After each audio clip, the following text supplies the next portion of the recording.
Donc, salam alaikum, bismillahirrahmanirrahim, salat al-nabi, sallallahu alayhi wa sallam. Voilà, on est revenu, mais toujours dans le prolongement du module des soins en neuronéphrologie. Maintenant, on va voir le 5e chapitre, adénome de la prostate. Donc, on va voir l'adénome de la prostate. Alors, effectivement, on va aller voir la définition, donc tarif, la définition de l'adénome de la prostate. On verra l'aspect clinique de cet adénome. On verra aussi les signes cliniques, l'évolution et finalement, on verra le traitement de cet adénome de la prostate. Bien. Par définition, qu'est-ce que c'est qu'un adénome de la prostate? Pour la prostate, c'est connu, d'accord? Mais l'adénome. Alors, l'adénome, c'est tout simplement une tumeur bénigne.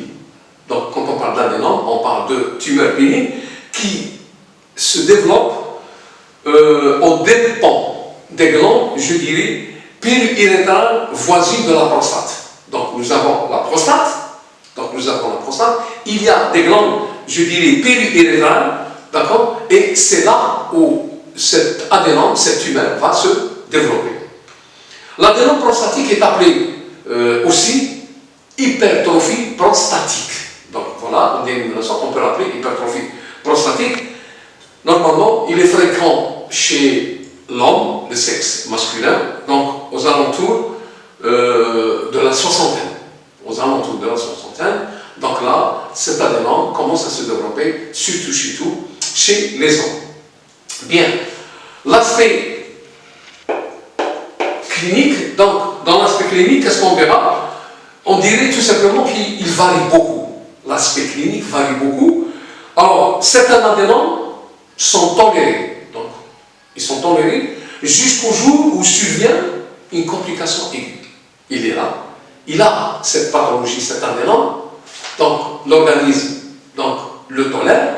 Mais là où il y a une complication, c'est là que finalement, le malade, le patient, donc, commence à souffrir de cet adénome de la prostate. Et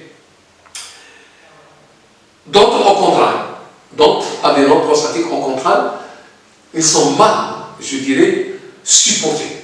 Dès le début, ils sont mal supportés. Donc, voilà en ce qui concerne l'aspect clinique. Alors, maintenant, on va passer aux signes cliniques. Alors, les signes cliniques, on verra tout simplement ce qu'on appelle une impériosité d'urine ou une impériosité urinaire. On verra une pollacurie. Aussi, une diminution de la force. D'accord? Donc, quand je parle de la force, c'est-à-dire la force du jet urinaire. Pourquoi? Parce que là, il y a ce qu'on appelle une modification. Il y a une modification du jet urinaire et évidemment, en conclusion, un retard à l'apparition du jet. Ensuite, la recherche, on parle généralement d'un globe vésical. Donc, on va rechercher un globe vésical.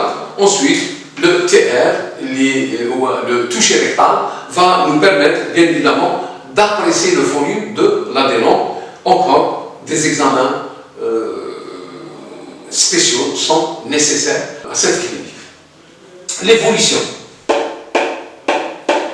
Alors, l'évolution, il réalise un obstacle à l'évacuation de la vessie et entraîne par conséquent une rétention d'urine qui provoque des infections urinaires moi je dirais plus des brûlures à la mission. C'est ça l'évolution. D'accord?